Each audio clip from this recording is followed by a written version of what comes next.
It's better to have it in place, I think. Oh, I've been here a long time, but I just never got around to it. I had too many packages to open up back here. Had a good vacation. Tastefully simple. Did you get that, open that envelope? Yeah. Right there. Put throw something together. I got big boxes all full of these things that we can pop. You can what? Oh. Okay. They all brought their coffee, then I drink water. I don't need any. You can get by? Yeah, I get And I'm just gonna grab do a water truck. Somebody eating right here? Oh, Glacier Lake Center. I don't think anybody's been in here. Sitting here. I had a conference call yesterday. Yeah, with that, for that new board, but there was no food in there. I don't know. I learned last night that the seats in the auditorium have gotten smaller. Yeah. And also a lot harder. I do have 9 a.m.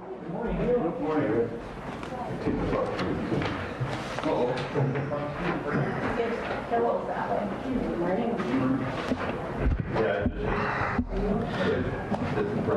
Good morning, ladies and gentlemen. It is 9 a.m.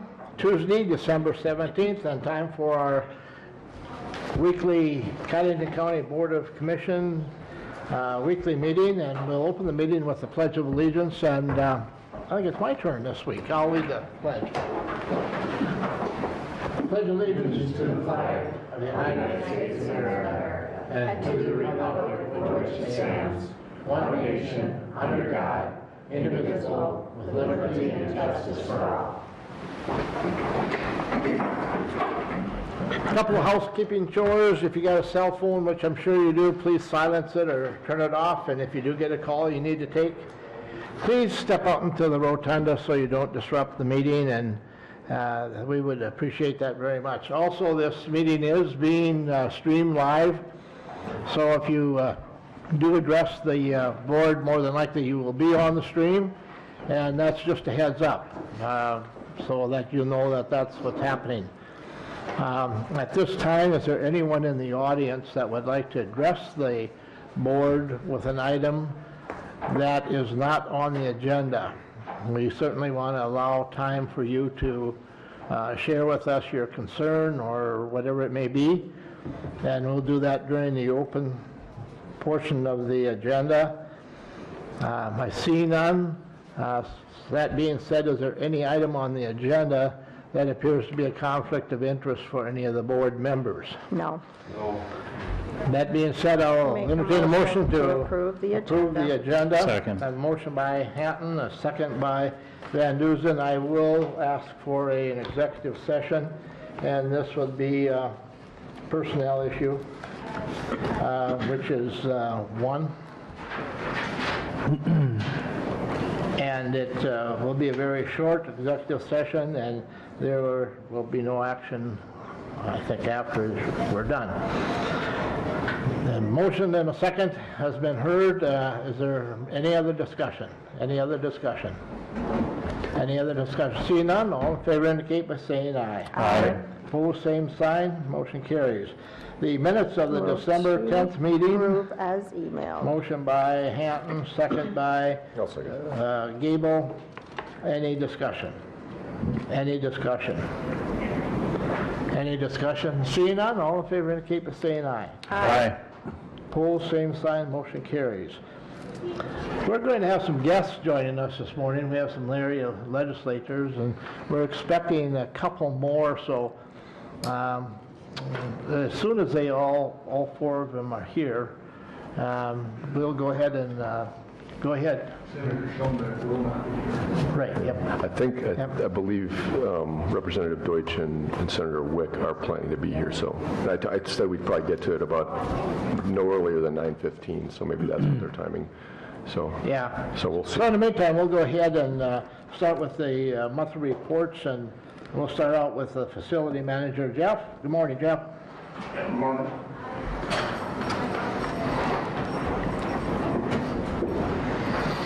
No sidewalks to shovel. Pretty nice, huh? The what? No sidewalks to shovel. Yeah, so far. Jeff, you want to turn on that mic there for me, please? Hit the button. Yep. That one? Yep. There you go. Okay. Well, with the egg building, we got a couple auctions, lots of meetings every day, preparations for the farm show. And Terex is out there today with all their equipment showing it off. No problems out there. And safe and secure, come through the courthouse, updated lock system. Everything's working as it should. Sprinkler contractor was in, walked through, took notes, and said work should start in February. And detention center, we had a few problems with cable TV, but we got them all worked out. And it's just day-to-day stuff now. That's it. Okay. Any questions for Jeff? Any questions? Okay. Thank you, Jeff. Thanks, Jeff. Thanks, Jeff. Keep the snow away. Let's go ahead then with highway soup. Rick Hartley, and Rick, we may, if the other legislators show up, we may interrupt because we got a couple, 2, 3 things in a row here that we can look at here. No, that's fine. Go ahead. Good morning. Good morning, Rick. I'll start off with County Road 8-1. We finished building that up the last week in November. Then we moved to County Road 4-1, which is south of Wallace. We had to stabilize the road and extend the shoulder out so they could rip-wrap that. Clausen and Sons started the rip-wrap project on 8-2, which is west of Compesca Lodge, 4 miles. They put the fabric down, and then they put some riprap on that so they could get that fabric and then move on to the next spot. They did 8-1, they put the fabric down, and they completed that project. And then they moved up by Wallace, and they put the fabric down, and they completed that project with the riprap. And now they've moved back down to 8-2 to finish that, because that's going to take a little while. Hopefully, we'll see how they come this week. They should make a lot of progress this week with the weather and everything. So they've got the culverts they were going to put in to equalize the road there. So that's, road was nice and hard, so it's going to take a little bit to get those in.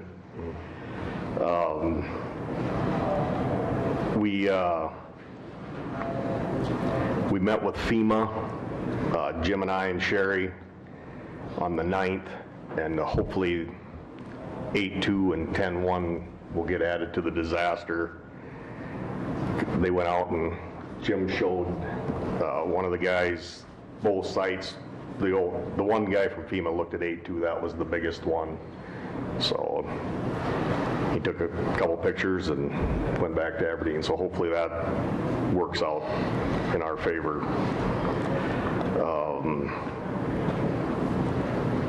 Jeff Argo got the culverts put in that he bid on 20-3. Things worked out pretty good there. The road wasn't froze and the material was good enough to use, because there's, right in that area, there used to be a lot of old gravel pits, and there was a lot of it was sandy, rocky stuff, so that worked out pretty good. I'm really impressed at how quick he got that project done. Yeah. Him and his wife worked all weekend to get it done, so Yeah. before the weather turned and got real cold, so Tell him thank you for doing that. I will. Monday the 9th, all of the trucks went out to plow snow, motor graders. There wasn't a lot, but the roads cleaned up really good for a change. And we're still hauling gravel as long as the weather will permit, because we didn't get to haul much gravel this summer, so we're gonna keep going on that as much as we can. So, but that's pretty much everything that I have for this month, so. Okay, do you have any questions for Rick? Anything? We're going to jump right on down to item number 7, and let's address that change order. Number 7 is action to approve a change order for culvert installation bid, and that is in your packet. I'll make a motion to approve. We have a motion by Gable to approve and a second by Commissioner Waterman. Discussion. Cindy, or Rick, the amount of that change order was $1,431.13, is that correct? Correct. And what was that for? That was another load. No, I got it, but- Another load of riprap. So this is, Finish the just so project. people know what we're talking about, this pertains to the culverts that were just Yes. put into the road Yes. that were from by Mr. Argo. And what was the original, I mean, this is, even with this change order, this is still well below the other, Yeah, the the original budgeted price was $14,183.70. So the final total was $15,614.83. I think our next closest bid would have been, what, 60,000? Yeah, it was 60,000. So we're still way under. Yeah, so, just so people. All right, any more discussion? Any more discussion? Anything else? Seeing none, all in favor indicate by saying aye. Aye. Opposed, same sign, motion carries. Let's go right on to number 8 then. Rick, we're buzzing right along here. Action to authorize the chair to sign an agreement for a rumble strip project. Can they still do that in the wintertime? This will be done next year. I have one more thing to add on the culvert installation. Okay, go back to that. Yep. We had the culverts here in town, and we hauled them out to the project. Same way on the riprap project. Yep. We had the culverts in our yard, and we hauled those out yesterday. So that way we didn't have extra people in our yard moving stuff around, bringing in heavy equipment to load them. So we hauled them out so they'd get there, because there wasn't anywhere to place the culverts before the trench was dug. So I just wanted to add that. Save some time, made it more efficient, right? Yep. Okay, the rumble strips, I was contacted this spring by the state, and this is something that they will put in. All we have to do is maintain them. The first one is on 212 and 442nd Avenue, which would be our County Road 23, right by Tinkertown. It'll be on the north side and the south side of the intersection, coming up to 212. The second one would be our County Road that comes up to our County Road 20-6, which is 176th Street and 459th Avenue, our County Road 9A. They'll just be from the south, because the blacktop comes from Castlewood, comes up to our county road, and on the other side it's a township road gravel, so it just needs it from the one side. And these are spots that they had sent to me that they thought could be added. They had more on the list, but we'd already completed some of the projects before I'd gotten the list. And I may still have time to add some on the list, depending on when I get it there. If not, they told me, like every other year, they would have this project going on, so we can add some down the road, and I'm going to call on one to see if that can still get added to this list. So what is the cost to the county for doing this? Is there any cost There's for the no county? cost. All Okay. we have to, Maintaining. we maintain it. Okay. So How do you maintain rumble strips? you drive on them. You could spray oil on them. You don't really chip seal over the top of them, because then that'll fill up your grooves. Yeah. So you might give them a light fog mist of oil just to seal it. So does that mean that if the rumble strip ever had to be replaced or something, that we would have to absorb the cost of doing that? There again, depending on when they do it, because eventually you repave the road, or it needs to be chip sealed over the top, so it'll, over time, it will get filled up. So if every other year, if they have a project like this, it may get added, or we can do it. So Now, just for clarification, the rumble strips that we're talking about are the ones when you're coming up to a stop sign and they're across the road. yes, And they're not on the edge of the road. No. No, those are called rumble strips too, though, aren't Yep, they? yes. But these are the ones that are in the road. Yep. And I know, living out there, the intersection of County Road 6 and County Road 11, that's the Waverly Casino corner and 212, Old 81, not 212, Old 81. That is really, nobody's got killed out in that corner since we put in the flashing lights and the rumble strips. So there's 2 sets of them out there, so Yep. they do make a difference. They do help. Good. All right, need a motion. I'll make a motion. Oh, we don't need a already been motion. made. There's no money involved in it. Well, yeah, a motion Oh, and we a do. second Okay, is yeah. already. Authorize you to sign the, I'll make a motion that we authorize the chairman to sign an agreement. Motion by Van Dusen, second by Waterman. Any more discussion? Any more discussion? Any more discussion? See none? All in favor indicate by saying aye. Aye. Opposed, same sign, motion carries. All right, Rick, I think we got you done. Thanks, Rick. Thank you. Thanks, Rick. Anybody else show up? Oh, we have our state attorney here. Let's go on then. In your packet is the memorandum of understanding with us and for SDSU in reference to how we divide the salary and so on with our 4-H advisor here in the county. This has been ongoing now for several years. I don't know how many years for sure, but several years. And there's nothing changed. no, It's the same as the one that we've always had. The salary for her is divided between SDSU Extension and us, and SDSU Extension pays all of her benefits. So it's really a very, very good deal for us. Make a motion to approve that. Motion by Gable to approve, a second Second that. by Hatton. Any discussion? And the evaluation sheet that's in there, I have been filling that out for the last several years, and I have that done as well. So, any more discussion? Seeing none, all in favor indicate by saying aye. Aye. Opposed? Same sign, motion carries.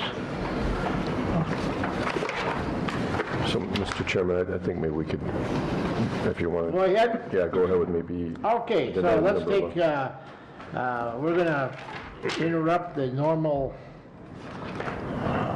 agenda items and give our legislators a chance to share some thoughts with us, and I'm gonna turn this over to Lee. Lee is the one that's kind of coordinated with the legislators, so Lee, why don't you go ahead and take the lead on this, will you? May I say something, Mr. Chair? Our state's attorney is here, and she probably has court that I don't know. I mean, what her action item may not be too much, so I don't know how your schedule is today. Are you guys okay with her just sneaking in?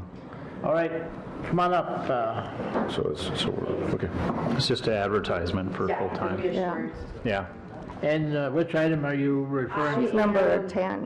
Number 10. The next And that one in is line. action to authorize the advertisement for a full-time deputy state's attorney, and the current one is, He has now, as of yesterday, given me written notice that he is resigning as of December 31st. as December 31st. Correct. so I'm going to note that in the personnel changes, or maybe we'll take action to accept his resignation in the personnel changes when we get to that point. Okay. All right, Okay.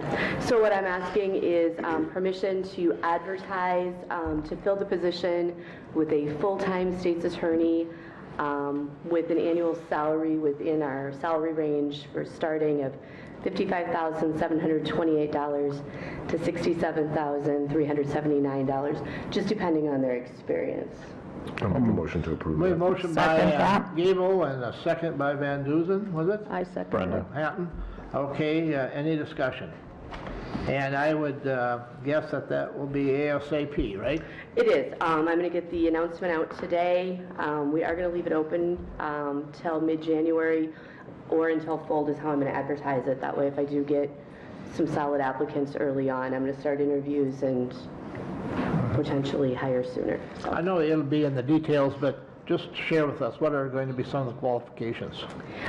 They have to have their Juris Doctor degree, so their JD degree, and be licensed to practice in the state of South Dakota.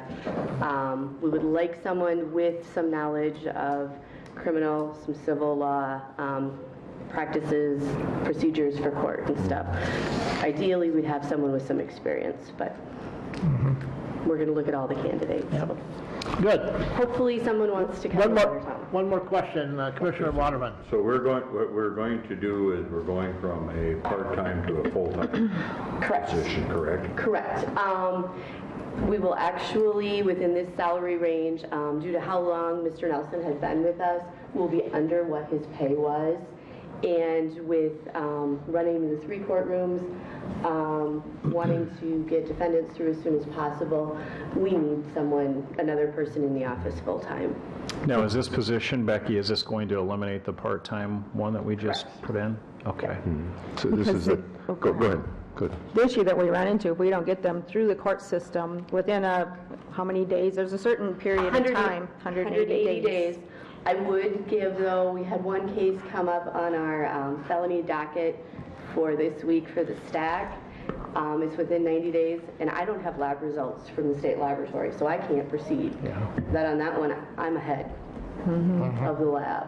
But if they don't, then they're dismissed. If they're not, if they don't get their first appearance, correct? Or something that, No, that one will not be dismissed. I have 180 days, so Right. I was able to ask the court for a continuance of that trial, yeah. just based on the fact that I don't have lab results. I meant the ones that don't, the 180 days, that it goes beyond that. Those are the ones then that, Right, and we don't have that problem Yeah. here in Cottington Watching County. that We're close. well ahead of the 180 days. Yeah, that's good. Good questions. Any others? I just think it's important to highlight the fact that the caseload has grown so much over the years that, that's one of the reasons we built the new courtroom, and then this kind of gets all the cylinders firing, I think, to kind of maximize the speedy trial process. Do you think that this full-time position, Becky, is going to help eliminate a lot of the caseload on your office? I know that It'll you're help. inundated with, It'll help more evenly divide the caseload okay. among us, is what it'll do. Are you going to put, in order to expedite it, are you going to put a time limit on the application procedure, or are you going to leave it open-ended, or it's... I have until January 15th or until fold, is how I'm going to advertise it. So. All right, all right. Anything else? I just wanted to piggyback on what the question that Commissioner Van Duzen asked, or your comment. So one thing that kind of surprised me as I got more familiar with what prosecutors do, you're preparing multiple cases. I mean, so maybe this one won't go then, but I have to be ready for this one or that one or this one. And so and this is not these are not simple things. These are like your 20-page research paper that you had to write in college that it's that kind of a thing. Right, we're trying to jockey 3, 4, 5 Yeah. of those, and with 3 judges moving, we're trying to do that every week. It's a scheduling nightmare, right? It's a scheduling nightmare. There you go. All right, thank you, Becky. Yep, thanks. Good luck. Good Hope we luck. get some good candidates. All right, now we're right down to where we're supposed to be, discussion with the 2020 legislative session issues with our area legislators, and we have 2 of them here. Yep. Sure, come on up. We're going to use the microphones up here since there's just the 2 of you. It's not quality, it's quantity, it's quality, right? Yes. There you go. Here, there's a button on there if you just want to push that down. Push the green button and talk right into the mic, and first introduce yourself so the people that are watching online know who you are, because they're just looking at the back of your head. It's already. Good morning. I'm Nancy York, representative from District 5, just about to serve the final year of my 2nd term.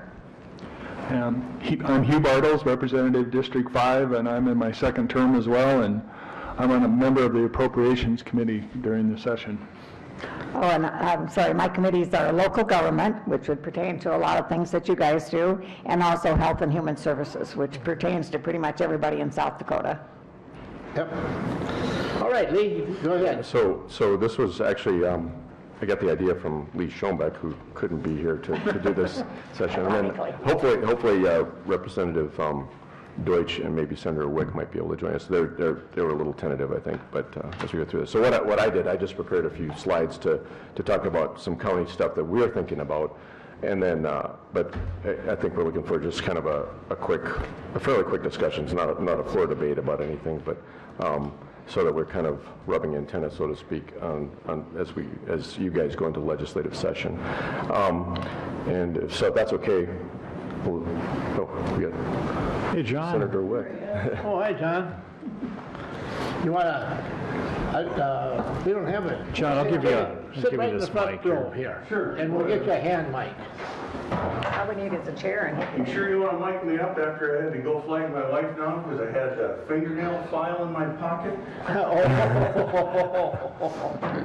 Our security system is working, is what you're telling us. I can tell you what I think about your security system. So until you get to the Capitol. yeah, necessary. It's dumb. But, so anyway, so I just prepared a few slides just to kind of spur discussion, and we don't, and just so everybody knows, we were just joined by Senator Wick from District 4, and hopefully Representative Deutsch can make it in. So I'll just go through these. So I had a few slides. A couple of them are bills that I know exist. The first one being the goal to minimize. Slides. Oh, up there. But we don't. Oh, I didn't. I'm sorry, I didn't. All right, that's all right. Yeah, they're pretty simple. So just to minimize taxpayer costs when we're building county infrastructure, county buildings, I think most people know that this idea came from this county. So the idea is to give voters the authority to approve a half-cent sales tax for countywide capital projects. All the revenue generated by that would have to go toward whatever the voter-approved project is. So I think most people know Cottington County's been thinking about a jail for a while. And then that allows the bill to save money because all of it's going towards that debt, so it shortens the term of the bond. So that's the idea. So you save a lot of money on the financing costs. So in the case of our jail, we probably save about $3 million at least if we were able to do that, because it would go from a 20-year bond down to less than a 10-year bond. So it's kind of like taking your household mortgage from a 30 to a 15-year and saving all that interest money. And then it would sunset. So it's the idea is to be an over and done with half-cent sales tax. And it's going to vary by county. In some counties this may not be that useful. In counties like ours, this would be useful. So and the whole reason is it's a way to save money, and it's a way to share the burden among all residents of a county, not just to property owners. So that's the idea there. One thing that I think we heard during the go up to the 2017 vote on our jail, and we kind of saw this play out, so that the vote won in the city of Watertown, but there were enough voters in the countryside, the ag producers, that voted against it, to where it failed by a narrow margin. But the message you get is that people that have those larger pieces of property feel like they would be particularly burdened by something like this, by a property tax bond. So this is an effort to address that issue. So, and I can just go through all of them and then let you guys. Okay. So then the next one. Okay. The next one, this is also, I'm pretty sure, going to be a bill for this session. This is coming from Minnehaha County. This would allow counties to levy 1 penny of triple B tax. So that's the hotels, restaurants, and I forget, bars, booze. So the triple B is what, bed, booze, and Bed, board. So, anyway, so it's basically your in a way, some people will call it a tourism tax or an amusement tax, I guess. But in any event, this would allow counties, just the county commission, so you wouldn't have to go to a vote of the people, but it would be like everything a county or a city does, it's referable, would allow a county just to levy a penny sales tax. And so this could potentially be permanent, but it's aimed at public safety and justice. So this comes from a legislator in Minnehaha County who wants to help counties deal with the costs of public safety and law enforcement justice-related issues. So it's good to go for operations. If it worked out, if the numbers worked out, you could theoretically bond with it. Just so people know, about Cottington County, this would probably generate just under $1 million a year. So the city of Watertown with their penny is expecting, budgeting for, I want to say $970,000 for this coming for 2020. So that gives you an idea what you get. So in the case of a building like our jail, it would probably just barely not make the annual payment for a 20-year bond. But if it was, theoretically, if it was something smaller, it might work. So that's kind of the idea with that one. And again, this just seeing the reason for that is this is from Senator Steinhauer, just seeing the need there, then the costs of law enforcement and justice-related issues, and kind of the appropriateness, particularly because this would include an alcohol component. And that's... Just to piggyback on that, he actually is a hotel owner and supports it, so. Yeah. And Municipal League just had an executive board meeting last week. Municipal League also supports this bill, Yeah, so. so that's kind of interesting. So, and the previous one, ours, it's the County Commission Association, the Sheriff's Association right now that are supporting that one. And then these are not Excuse me specific. just a minute. Both of the bills are being supported by the Commissioners Association, both of those bills? Well, the first one we didn't actually take up as a resolution. It wasn't a formal resolution. Yeah, So, it's within our but I think, items that so we have certain, what do I want to call them? Things isn't the proper word, but anyway, that we have said that if it comes up in the session, that we would support that. So it's not specific, but it's overall kind of different So- issues that the association would support. so the half cent, this one has been a formal resolution by the County Commissioner Association, the Sheriff's Association. This next one wasn't it's more just coming from Minnehaha County. And so what happens, I think what you're describing, Commissioner Hanton, is as you go into the session, our association tries to take a look at all the bills, and they say, put the red exclamation points or the green, the thumbs up for each of the pieces of legislation. So this one is one I think counties would like, is basically what. The county convention, that's something that's decided on, what things are we going to or allow them to support as they come up into the session. Yeah. So, and then the rest of these are not specific pieces of legislation, as far as I know yet. They might be brewing someplace. A lot of attention from the counties about behavioral health issues. A couple of the ideas that we heard from some of the West River counties, they wanted some kind of a West River mental health facility, so we're not just the whole state's not dependent on the one in Yankton. And I could see the benefit of that. And so that's kind of more of a position at this point. I don't think it's a piece of legislation. So that would take the weight off of the facility, HSC in Yankton, which would probably be good for the whole state. And general funding for various programs, be it mental health, substance abuse. There was also some of the benefit of this. Theoretically, some of this might be able to help certain kinds of facilities, like the incarceration reduction kind of facilities. And Minnehaha County specifically mentioned triage centers in one of their pieces. So basically more resources to deal with that issue. And then just a couple odds and ends.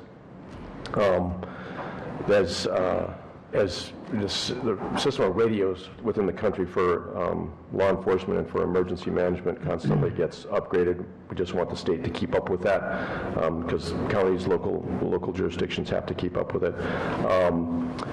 Another very interesting one, this is again Minnehaha County's idea because they're in the process of adding to their jail right now.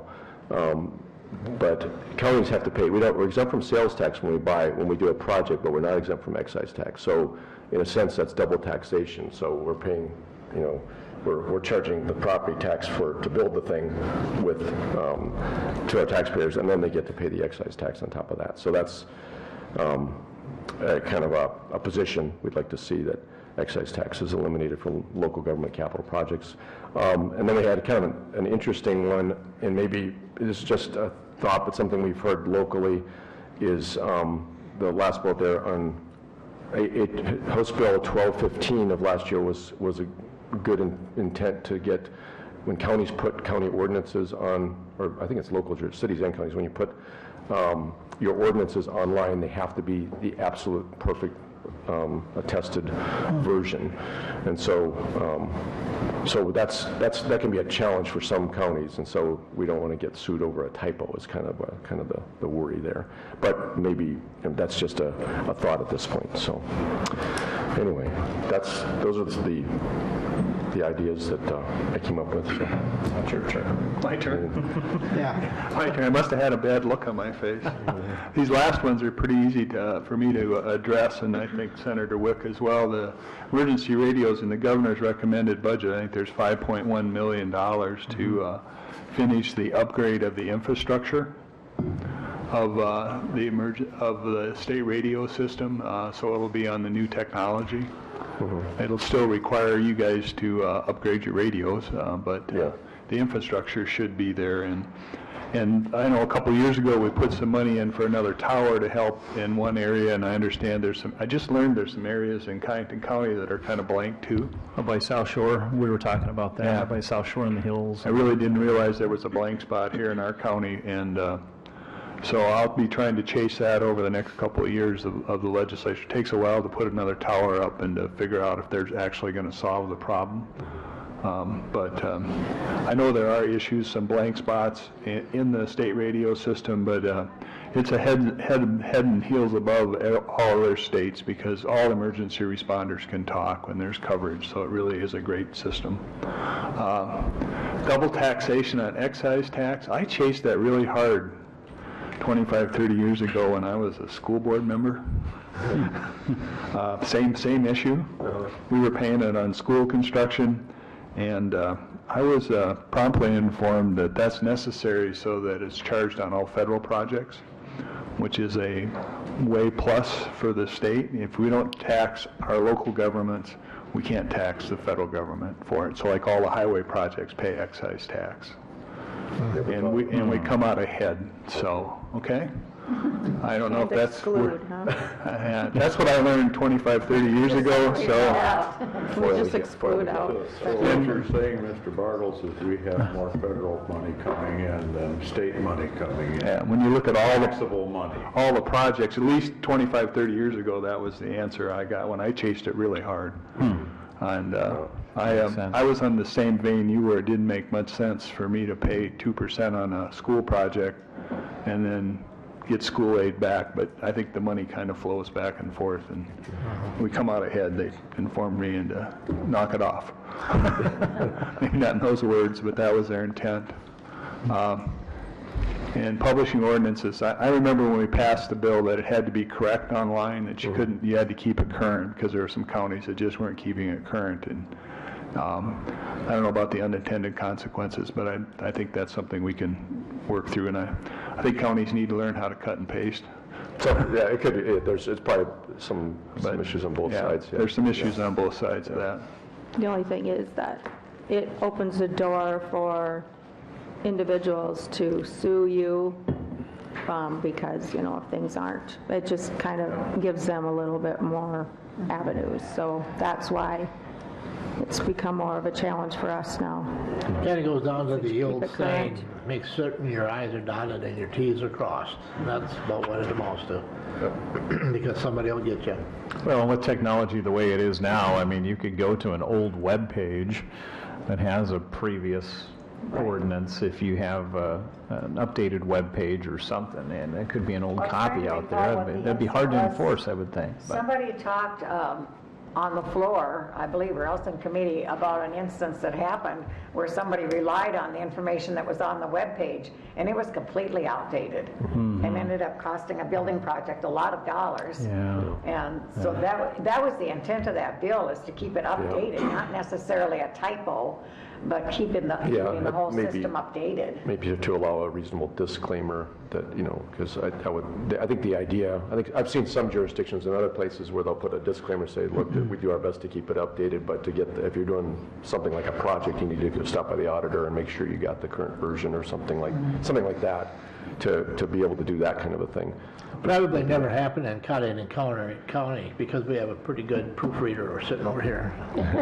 Right, heard on us pretty close. She knows how to cut and paste. But anyway, that's just a kind of. Well, we've never heard anything from this area about it, so it's from the more remote, smaller counties where they maybe don't have a good IT person, and this was probably an unintended consequence, that a typo fell into that category.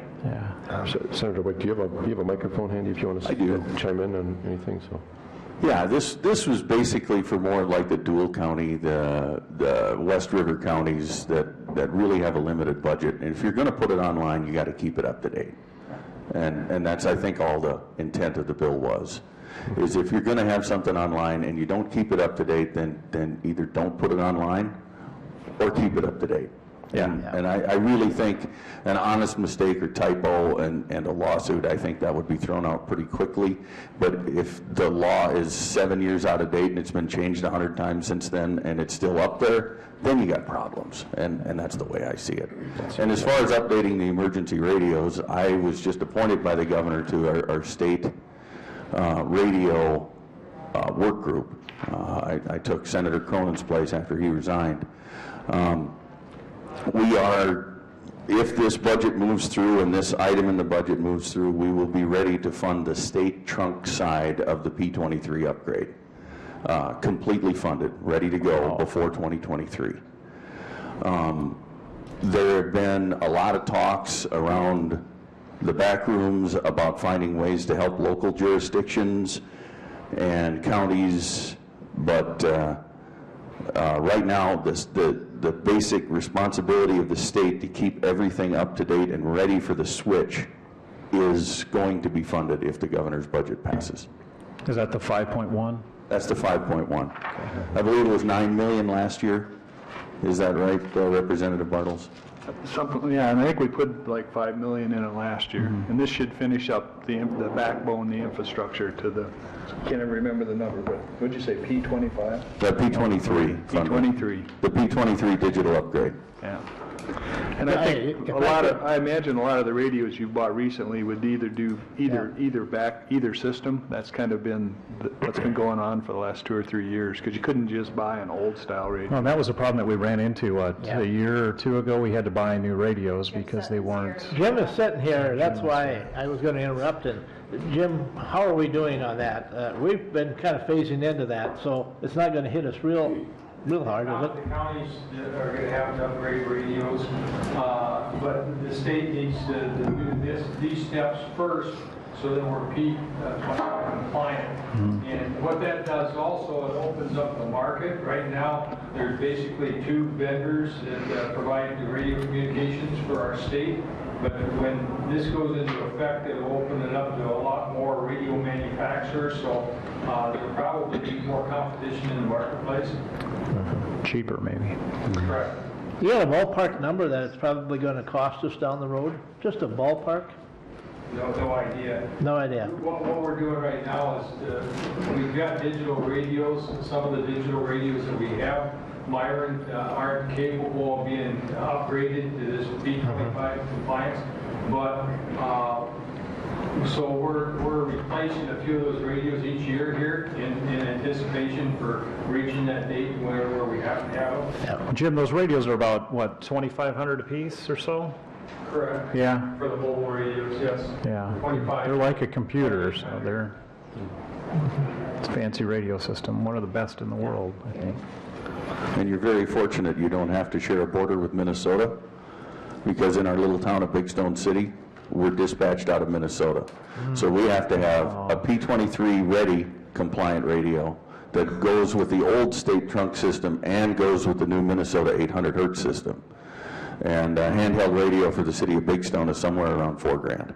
Oh. Yeah, you don't want to drop those. No. I realize with 2 appropriators in the room, I have to fight for a little bit of my time here. Hey, come on. Policy always kind of falls to the higher rankings here. They're charging you by the But I minute. do want to talk a little bit about your bill. I think it's a good bill. I thought it was a good bill last year. The part I like the best about the bill that you guys put together is that you're taking it to the vote first. You're letting the taxpayers say, I want to be part of this. I'm going to say yes to that. I think there's a lot of power in giving the taxpayers some power. And sometimes I think public officials don't realize that, but I think that was the best part of your bill. I was a little bit disappointed in Senator Steinhauser, and I know he's got a bill that he's very passionate about. His does not give the taxpayer the upfront lead in it. He said to me, the taxpayer always has the power of the referendum. Well, we know that. But when a vote like that happens with the elected officials, people are reluctant. They're like, it's all said and done, there's no sense doing this. Your bill gives the people the power right from the very beginning. I was excited about doing that bill last year. I got a lot of signatures from the House side. Unfortunately, I never got a chance to fight for it on the floor because it died over in the Senate. And I was disappointed in that, but we'll give it a try again. And I think this year now, with all the emphasis that's been put on mental health and doing something about our drug addicted people, I think it might have a little bit more feet to run with this time. So that's what I'm hoping. I'll certainly do my best Thank you. So, get and that bill going. just to talk about the kind of buildings that the way the bill is written right now, it just takes the current statute, what a county can build with property tax money. It does specific, and so it just says the stuff that counties can build with property tax money is basically what it says. So that means courthouses, jails, some pretty big ticket things that counties have to do. And then also adds in, and this was Senator Nostrup's idea, adds in incarceration reduction facilities just to make sure that we know that that's there too. So that's another possible avenue to approach that, maybe behavioral health type stuff. So, but anyway. But that's where we'll go with that, and if any of you have any power with any other legislators, talk to them too. It doesn't matter where they're from. When the vote comes to the vote, it's red lights and green lights that count, so. I had one question. I don't know if you folks know, but I've been kind of effectively a lobbyist a couple times for this piece of legislation, going around and helping get signatures and stuff with Representative York last time. And but now there's an electronic system I've heard now for getting. And how is? Oh, yes. Do you know how that's going to work? Well, we're all just learning the system right now. It's an easy system to enter your bills. It's an easy way to go back and look at bills. I'm not sure how many people are really using it yet. Mm-hmm. I think, and I have the little angst that I have about it is it's going to take some of that one-on-one conversation. I kind of liked walking around with my bill, sitting down and say, Brenda, I need to talk to you for a minute. And we'd talk about it, and then I'd say, do you think you want to sign on to it? And then she'd make her decision right there. Now I can sit and talk to somebody, and I've got to ask them to stop what they're doing, close out their computer, go to the page I want them to go to, and electronically sign my bill. I think it's going to take away a little of that personal knowledge that we get from talking to each other. Yeah. Okay. I concur with her on that, but in my group when I went to school, we suggested that like Nancy's talking to me about the bill, she can hand me her computer and I can sign on her computer. I don't know if they've done that change. They thought, boy, that really makes sense, because I think 70% of us in the room thought that was important. Yeah. And I think they'd heard it I was in the last class, and I think they'd heard it a lot of places, but they hadn't had a suggestion on how to fix it yet, so maybe they will. Oh, hopefully they will. Yeah. So we're working at it. It just gave you that chance that if you had a question, if you wanted to say, I understand what your bill is, but how about this? It gave you a chance to have that back and forth conversation. And so I'm sorry, but I got this vision of Hugh trying to sign that with his finger. Well, it's actually more like a click. Yeah. You got to put your password in too. I mean, I have a 17-character password, so I got to have the keyboard in front of me. Yeah. And it, just the logistics of it, because a lot of times when you're sitting by your desk and people are walking around talking, you're trying to get something done, and then all of a sudden you've got to save whatever you're doing or get out of it somehow and go. It's just made it more cumbersome. It's more cumbersome, absolutely. Yeah. It's easier for the LRC, and I know they're dealing with over 400 bills and all that, but I just think that this it's a new system that was written for South Dakota by South Dakota employees, and it seems to have a lot of good benefits in it, but it's got some little things to make it more user-friendly that it needs. I would think by the end of next legislative session, it'll be a pretty good piece of software. And it's a system that allows us to move the language all the way to publication of the law books and putting it on the internet without redoing it ever. And one of the things I'm really looking forward to it is, the best thing is that if someone proposes an amendment, in the past we'd get an amendment that says on line 12, page 2, line 12, delete these words and insert these words.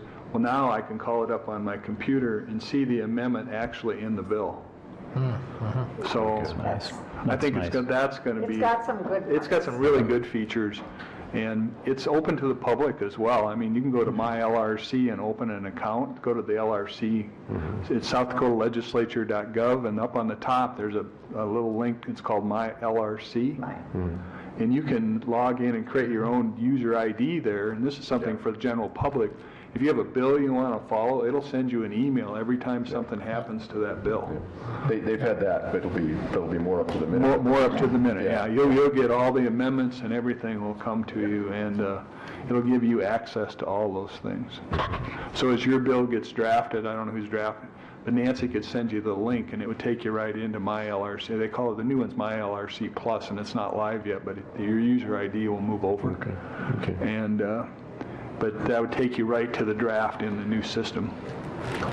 So it's... But I just also want to reiterate that if during session, if something comes up that, I know you guys are all in the business, so if you see something coming up that's a bill that you think there's going to be something that's an unintended consequence to the county, or something that you want added to a bill, and say this would be a good bill that so-and-so's got, but it needs an amendment. Don't be afraid to call us. We're just a click away. Most of us have our computer on our email during session and everything, so it's pretty instant that you're going to get a reply from us. So John's pretty be quiet sure to back use here. that. They're doing a great job. It's amazing to see John quiet with a mic in his hand. I just have a question, and maybe it's more just reassurance somewhat. I've been working on trying to get the 211 system in Cottington County. We're getting really close. We have 3 other partners now working on the MOU. The question I get asked, though, is, the state does a 50% match. I heard that the state, and you probably know, are considering adding to right now it's $375,000 that is in that fund, adding to it, because if all the counties come on, they'll need more money in that line item. But what is the prospect of the future of the state supporting that? What's your thoughts on that?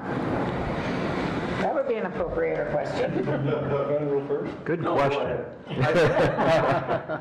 The 211 and the money to support it now came out of the summer studies for mental health 2 summers ago.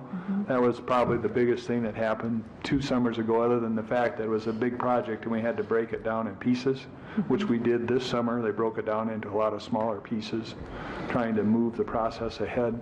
I think the state is really interested in mental health, and it's such a big issue anymore. I don't think that funding's going to go away. I don't believe there's any new funding in the governor's recommended budget for that I can remember. But I think that funding will stay, because we think it's a valid system, and we're trying to encourage all the counties to put it in place, and I'm glad you guys got it on your agenda today. I think that makes a lot of sense. One of the big things with it is suicide prevention. That's all the operators on 211 are not only taught how to answer general questions about what's going on in your locale, but they're also suicide prevention people. So I'm really hoping that suicide and other mental health issues are trained in that. That's their real forte of the system. So I hope that'll prevent some suicides going forward. I think suicide is the leading cause of death for people between 15 and 35 in South Dakota, and we need to do something about that. So I think that's going to stay there. I don't see that going away. And if it needs to grow, we grow programs all the time. I can think of dual credit at the high school level for college classes. We've grown that every year, and This year, we finally, I think, got ahead of it, so we don't have to grow it again. We're actually going to pull it back a little bit because there's not as many as we budgeted for. Don't know if that's, that there's less high school students. There's might be less high school students, but I don't think so. It's just that there's kind of a critical mass where you reach and it stops, so. But that also tells you that it's a good program. Oh, yeah, it's a really good program, dual credit, yeah, dual credit. If you have a child in high school that's not taking dual credit, you need to talk to them. Yep. So, so I think that state match for the 2-on-1, I think it's critical to our decision. I mean, I know it's critical to our decision to go ahead with it, so that's a good thing. Did you cover it, John? And I just wanted to add that the federal government is also working on suicide prevention, and they just authorized the new national number, which is 988. That goes online by the end of the year, so first of the year, you'll be able to dial 988, and that will connect you to the National Suicide Prevention Lifeline, which right now uses a 10-digit number. I've had this sent to me from one of the opponents of the 211 bill.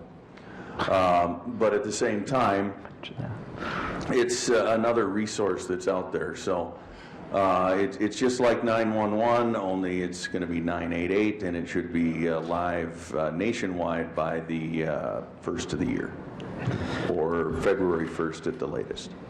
Well, one of the things for us veterans, anyway, that if you call in, like the other day I called in to get an appointment for an eye exam, and I tell you what, they give you I mean, they work you over as far as that phone call. Is there any indication of suicide?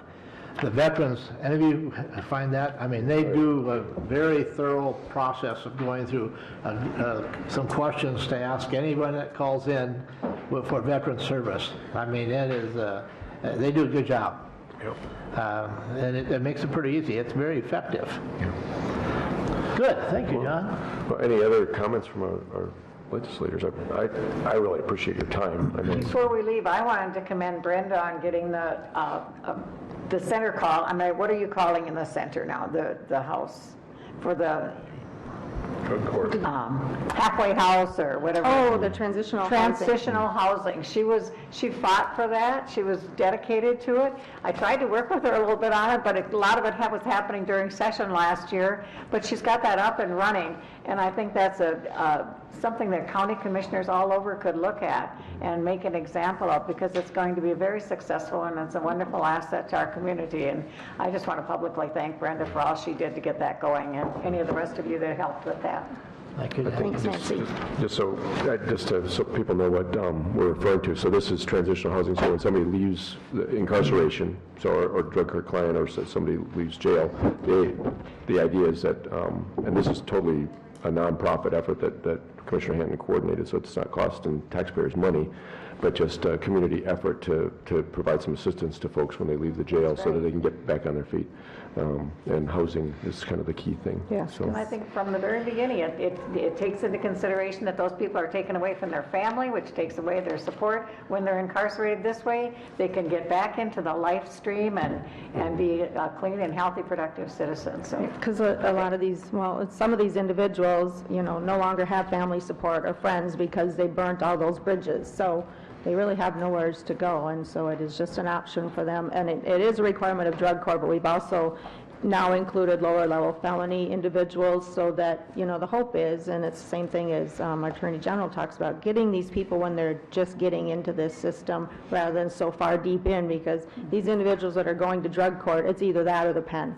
So hopefully we can get them started early enough in their addiction and their process of trying to get clean. And off the backs of the taxpayer. One thing I think you and John should emphasize a lot is 1/3 of the state budget goes to health and human services projects. Different things that fall under health and human services. 1/3 of our budget, which would be how many dollars? Well, we don't know the exact number from time to time, but it is 1/3 of the budget of the state. And all we would have to do is get ourselves to not go to jail, just keep doing the things we should do. And I guess I'd like to publicly thank those individuals who have done private donations to support these efforts in the transitional housing, because if it weren't for them, we wouldn't even be able to do what we're doing, so. About a third of our budget's about 500 million, roughly 500 to 600 million. The total general fund budget she's talking about is like 1.7 billion, so a third of it is like 550 million or something like that, roughly. That's a lot of money to put into just problems that we have. I know, I don't want to sound like a broken record, but I know just, and we appreciate you coming in this morning, but I hope that you look at our agenda and you see that we had culvert installation, rubble strips. I tell you what, the counties, we're getting inundated. This water issue is a big problem, and you know, you don't do anything for $1 million anymore. Yep. And the counties just get, you know, we get beat up pretty hard with these. You know, you put in a half a mile of rumble strips or riprap or whatever it is, and all of a sudden, you know, you got $1 million gone. Yeah.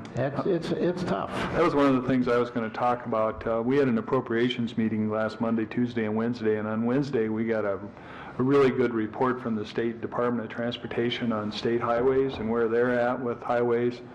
And we also got a report from emergency preparedness or public safety about their infrastructure disaster recovery program. And that's basically dealing with the damage from the flood. We got a really good update on that. In total, just for people at home, there was 5 disasters submitted. 4 of them were approved by the federal government, and the total was $63.6 million in expenses that was submitted in all these disasters. And that's just an estimate, because the final numbers aren't in, and probably all the damage wasn't reported in the application.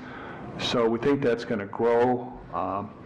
And the state is going to step up, and under the current programs that we've had on our books for a long time, they're going to use some of those programs, and they're going to, the state's going to pay 10% of the costs. And in the governor's request, she requested $9,918,359 to pay the state's 10% of the cost, and that's way more than 10% of the 63 million. It's another $3 million because they know it's going to climb. They're going to provide funding, and they're going to make loans to counties, townships, cities, and tribes can apply for a loan from the general fund of the state of South Dakota to cover their share of the cost. So if you start running short of money to pay for these infrastructure, the riprap or the raising of the road, if it was in the disaster and it qualifies for that disaster program, the state will loan you up to 90% of the approved FEMA project cost until you're reimbursed by FEMA. It takes about a year or a year and a half to get reimbursed. 75% comes from FEMA. 10% is going to come from the state, so you folks have to cover 15% of the project. Is that a 7-year? And you can borrow the money up for 7 years for your 15% portion. And they're not going to assess interest on it until 18 months after you signed the agreement, or when FEMA funded their 75%, then interest will start on your 15%. So the state's probably going to carry it for 12 to 18 months without interest on the whole thing, and they're never going to charge interest on the FEMA part, just on the 15%. Give you 7 years to fund it. I don't know what the interest rate's going to be, but the comment I got in the hallway was it'll probably be equal to what the cash flow fund, because that's where the money's going to come from. The state has a couple of $1 billion in our checking account, and it's money that's been appropriated for things that we haven't spent yet. So we're going to loan that money out to you folks rather than letting it sit in the checking account, and we would like to get that interest back. It's always been a problem, that lag time between, you know, you're approved by FEMA, and then you go ahead and you do the project, because you got to get it done. It takes a year or so. Well, you're lucky if it's a year. A lot of times it seems like it gets longer all the time. Yeah. And I can understand it, because there's more and more. Yeah, and some counties, and I don't know how your cash is, but counties and especially townships just don't have the money to fund that. And the state realizes that, and we're going to step up. The governor's hoping that this will fly through, and I think it will. I think the legislature is more than willing to fund this and utilize it. We're going to use the emergency disaster fund, and that's a fund that can be overdrawn. That's how they can advance these loans out. So when you pay them back, it'll bring the account back to zero. So it's a pretty good program. The one thing you have to do in the program is you must submit an application to mitigate the problem as well. Like if you have a 4-foot culvert that washed out, you have to also apply to maybe put a 6-foot in or 2 4-foots in and see if FEMA will approve that. And if FEMA does approve it, we'll advance the money for that too, but FEMA pays that right away. There is no lag in the payment of that, they told us in our meeting. That one gets paid fairly quickly. But you have to try and mitigate the problem. You know, if you're going to raise the road washed out, and you want to mitigate it by raising the road an extra 4 feet, you need to put that application in as well. FEMA will pay 75% of that, the state's going to pay for 10% of it, and you folks have to pay for 15% of it. So for all these projects, you have to apply to mitigate as well. That's the one caveat, because we don't want to keep fixing it. Right. And there's, you know, we had testimony from a township from the Township Association that one township had replaced a culvert 4 times already this year. Well, they should have put 2 in the second time, I would think, but, you know, it's just the money you've got to do. That's changed just recently, I know, just not many years ago. The only way you could collect from FEMA is if you restored it to the way it was right before the incident happened. Yep. And that's, I know in the REA, we had a terrible time with overhead lines, and we wanted to put them underground, and then they wouldn't let us because it had to be overhead, because that's where the damage was. Well, that's still a condition, I understand, of FEMA, but then you do this other application with it to mitigate it, and then they'll let you change it. Yeah. So it's a good program. The state's stepping up to help. It's going to help your cash flow, but your emergency manager and the road superintendent need to get the applications in and keep following all the FEMA. You got to follow all the FEMA rules. There's a lot of different things, and you have to prove to the state you have the ability to repay your 15% back over 7 years.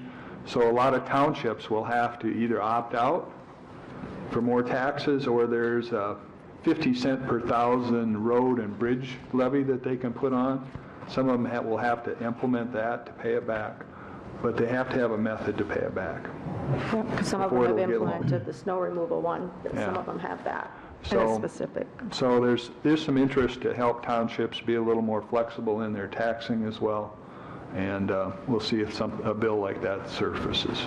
So And that's one of the points that I think is lost in all this, in the subtleties of trying to live by headlines, is just like when we did the road bill in 2016, the abilities for counties to apply to the state and move the money around so you don't have to build every county bridge to federal standards to qualify for a federal grant. The amount that helped get roads improved in counties never got any press. And I think this is one of those deals where you apply immediately for the mitigation, and the state works through FEMA to help speed the mitigation up. I think is going to be one of the biggest things to help us down the road as far as learning to live in a high water world. I'm going to ask legislators, we have a new emergency management director coming aboard.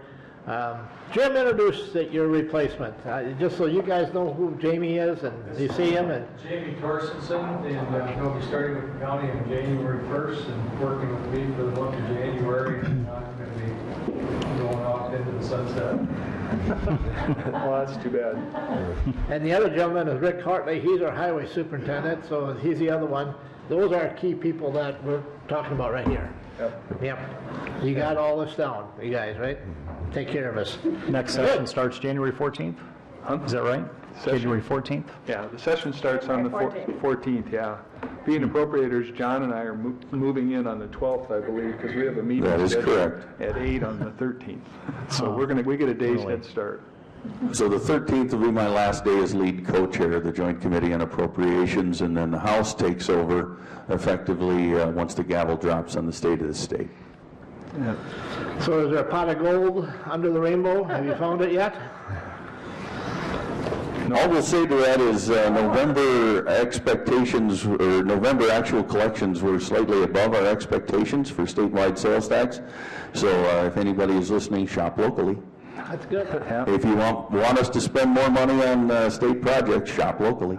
And that's kind of the key, is what our revenues, and we have a real advantage over the governor. The governor has to talk on the first Tuesday of February, and it fell on the 5th of December, and so they worked real hard getting her some revenue numbers, for the November collections, and they all come in on the last day of November. People who pay their state sales tax in, they were submitted on the 30th. They don't submit it on the 10th. They submit it on the 30th. And but we have to do it in February. I think it's February 15th, right, John? Yeah. I think it's February 15th, something like that. We have to have a final revenue number for the next fiscal year. So we have a couple more months of information, and we're going to wait and see what we've got for revenue. And historically, the legislature is really, really accurate. If you look back, I mean, the governor wants to adjust this current year $6 million, but that only amounts to 0.35%. I think that's pretty accurate. That's pretty accurate, yeah. So I think we did a good job, but that's all we're off, is 0.35%. So, wow. But the Legislative Joint Committee on Appropriations takes that revenue, I think it's probably one of the most serious things we do, because we know that everything we do after that for budget keys off of that. And it's an interesting group, and it's an interesting subcommittee meeting to come to. But in the committee meeting where we actually set it sometimes gets really interesting too. One year it was quite interesting, and other years it's kind of, they spent a lot of time on it, we're going to just prove it and move forward. But it'll be really looked at this year because it's a low revenue. And the reason it's a low revenue, just for people listening if you haven't, is that every year revenue usually goes up between 45 and 50-some million dollars is what our revenue increase is. This year, the governor projected $22 million as the increase, and that's basically because we can't collect sales tax on your internet connectivity.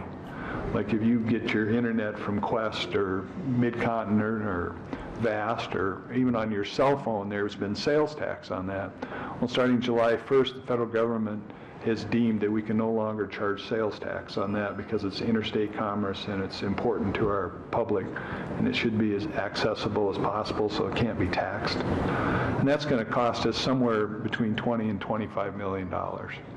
And the city's dealing with that same issue. All the cities are. I think the city here, the last thing I heard was $400,000 to $500,000.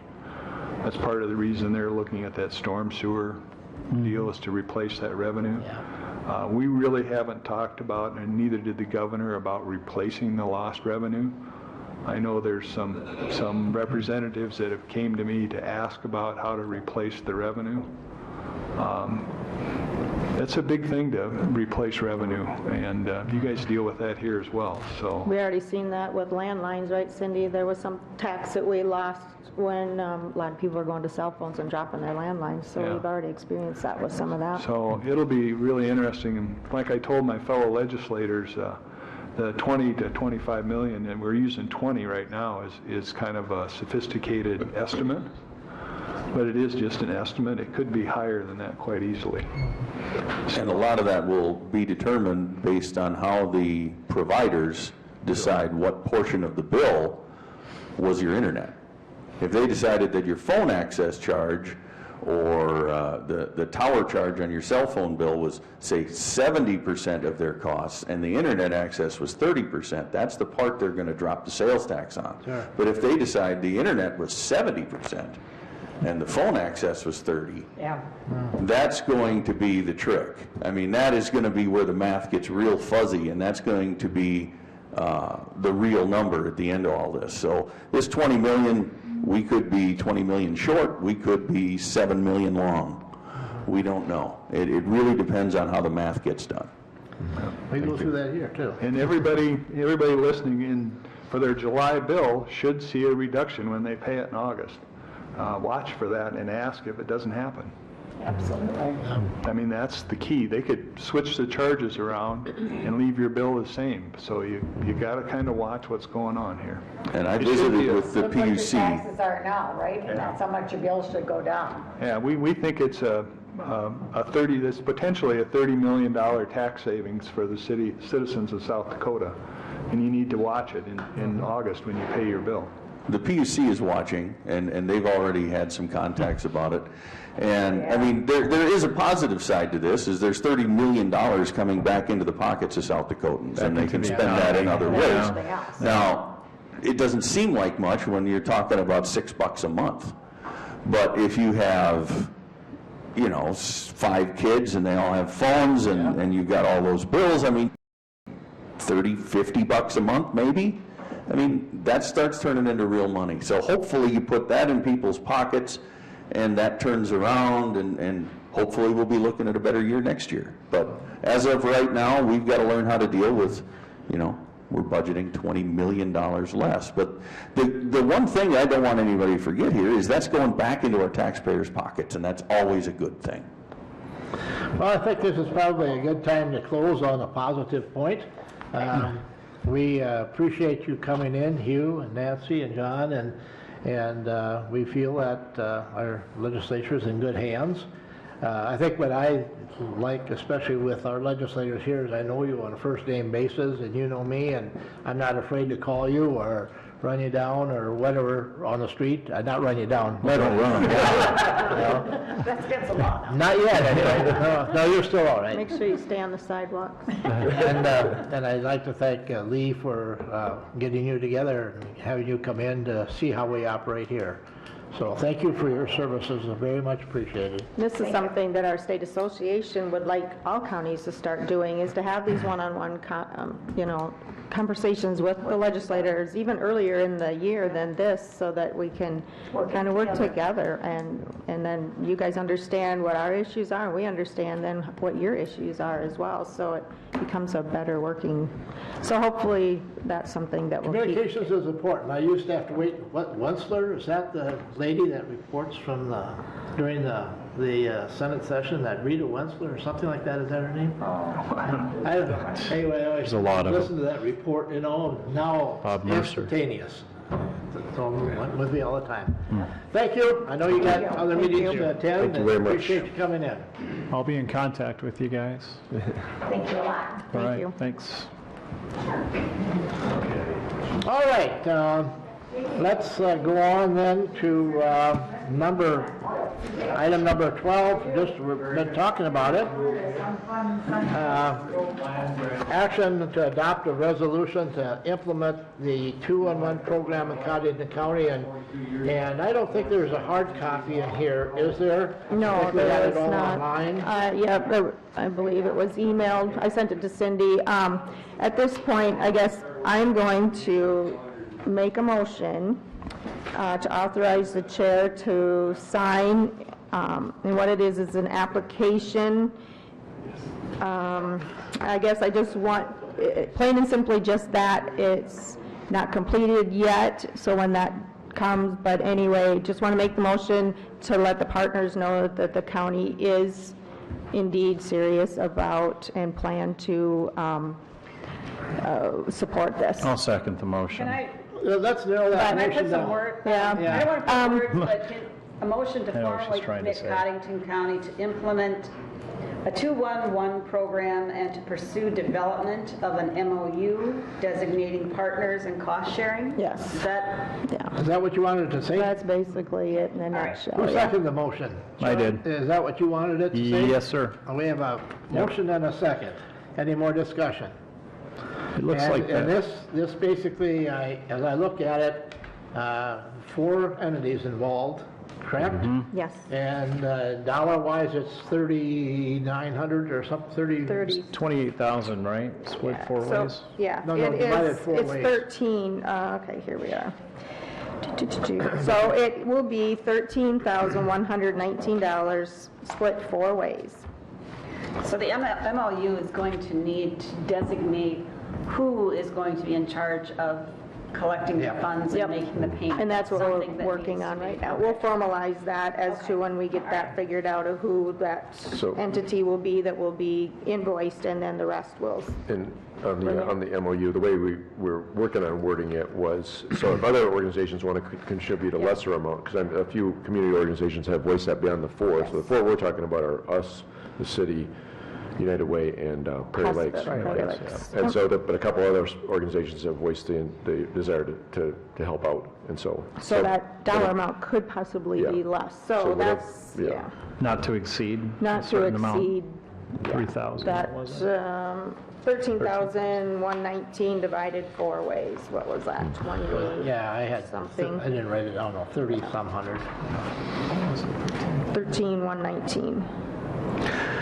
13,119, okay? So we probably need to take. 3,279.75. So at some point, soon we'll take separate action to authorize the chairman to sign the memorandum. of- Approve the memorandum and authorize someone to apply for the program funding.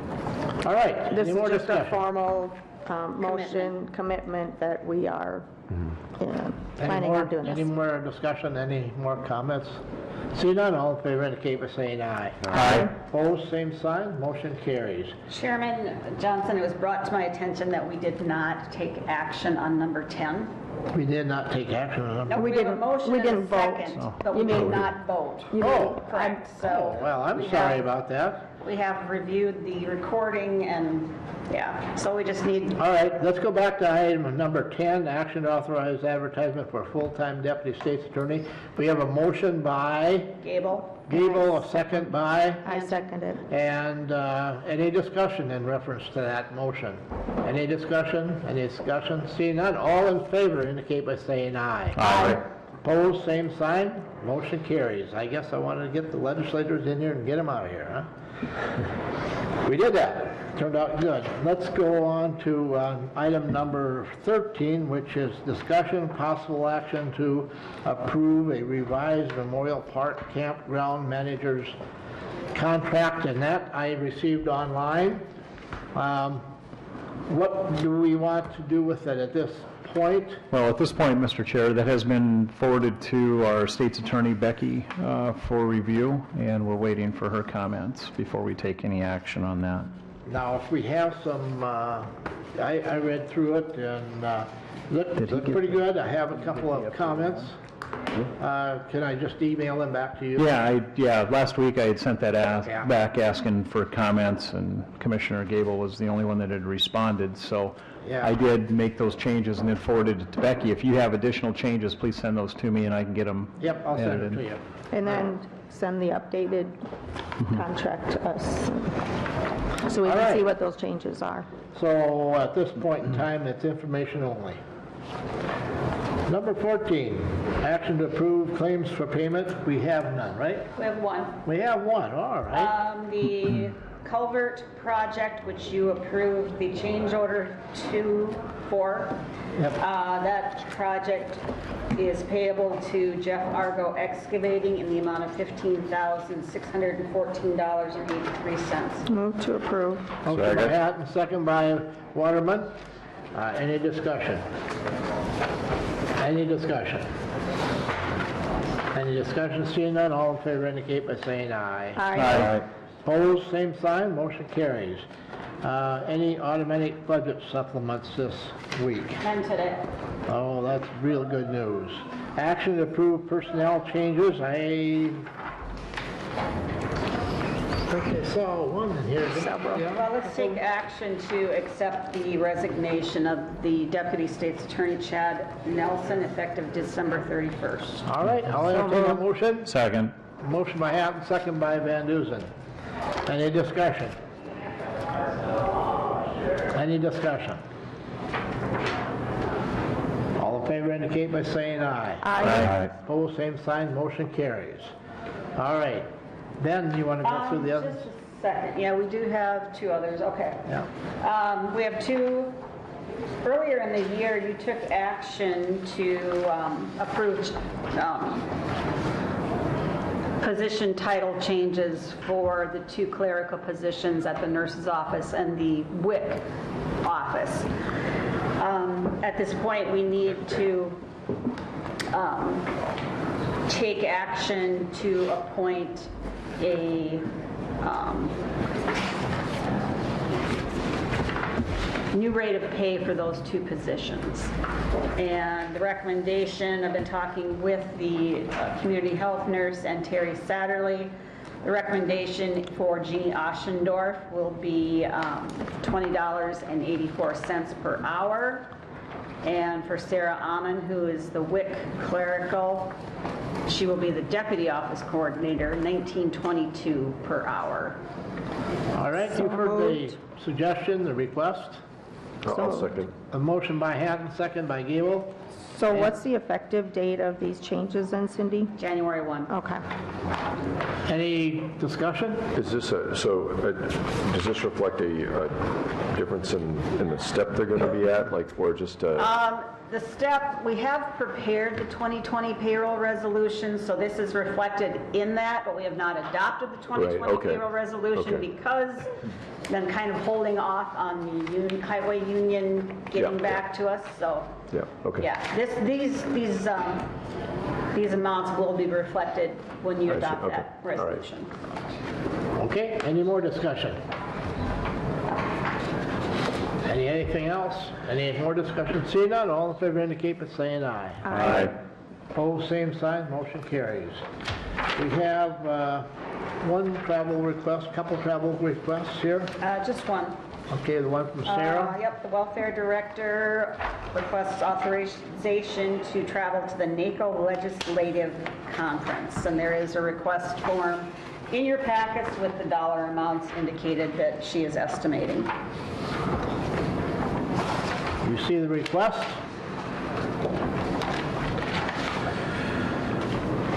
This is a budgeted item. Yes. Yep.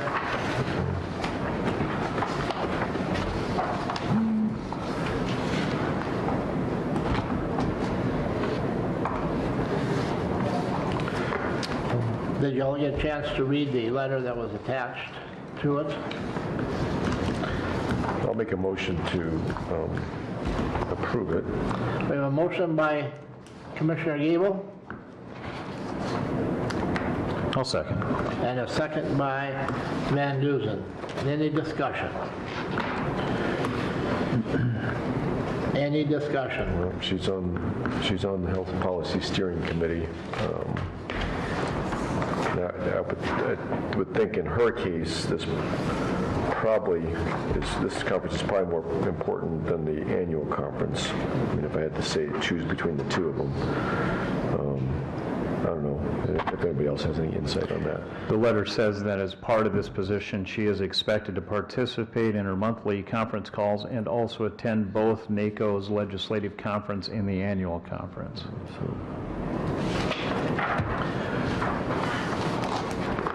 The only issue I have is February. some of the things that get reported back simply just get reported. We were introduced or explained about the Stepping Up program, which there's nothing happening anymore on that.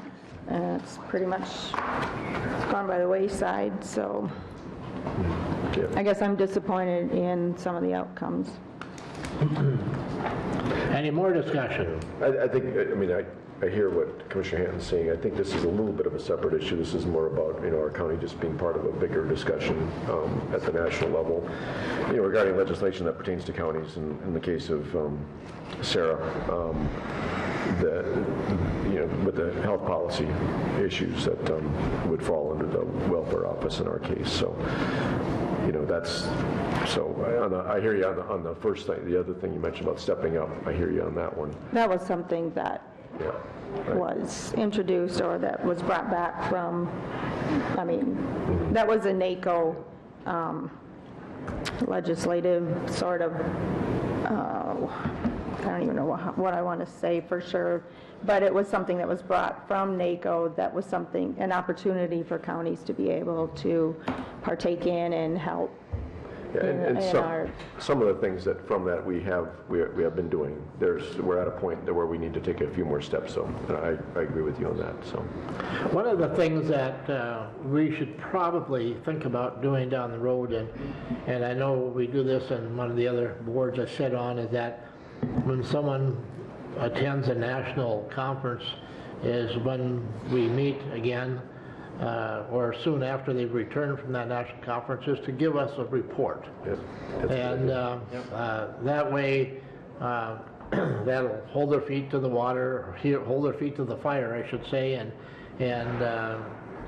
so we have, regardless of who it is or what conference, national conference you go, we should, if we're paying quite a bit of money for them to attend, let's have a report and find out what happened and what were the outcomes, and was it really worth our dollars? So we can request that. That does, I mean, she does come back and give reports, but it's what's getting implemented then from this that our county's really gaining. And you can't just say it's because of the knowledge, it's, you need to do some serious sort of, Yeah, I think some of it, I mean, sometimes you do have a concrete thing you can come back and implement, like, you know, like the stepping up with the resolutions thing. Sometimes this is more about being engaged in the greater dialogue that's going on, you know, at the state or the national level.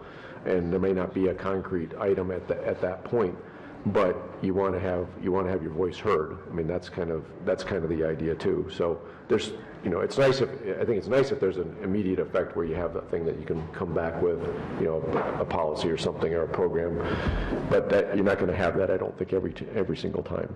that may be so, but like in the instance of stepping up, that's something that should have, could have been continuing on and being implemented, because there was other things that, even with our detention center, that would have been a benefit too.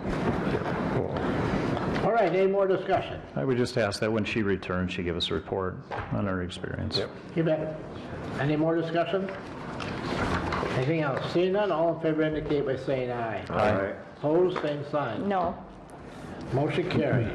Let's go on to item number 18, public notice, a possible quorum of commissioners could be in attendance at our potluck here in just a little bit. Anything else? Don't know if anybody will be attending, if there's any interest, but just to get it covered, Skylar Borgelin has a meet and greet at Perkins this afternoon at 4:30. Might tell us who Skylar is if they don't know who she She is. is running for Senate, or U.S. She's running against Rounds, running against Brown. a Republican. So it's in the primary. Yep. A couple things, Mr. Chairman. Just I'll be attending the, and I don't know if you're going to make the JDAI meeting today at noon. Juvenile Detention Alternative Okay. Initiative meeting. So we have a monthly meeting today, and then on Thursday I have a tourism board meeting. So I'm the commissioner that sits on that for the Prairie Lakes, the Glacial Lakes and Prairies Tourism Board. So. Anything else? That's it. Any old business? Any old business to bring before the board? Any new business? I think for the open, I got a couple of things here. I've got I passed around a Christmas card from, I think it's right there, right? Clark Engineering. We got the That was Mills. last, That was last week. That was last Okay. week. Well, they gave us one too, thank you. Yeah. And there's another one, Mills a brand new one. Harley This sent is that. from Mills. Mills Construction. I just passed it to you, Lee. I have behind me a box that is just full of all kinds of goodies. What I really like is these things that you can pop.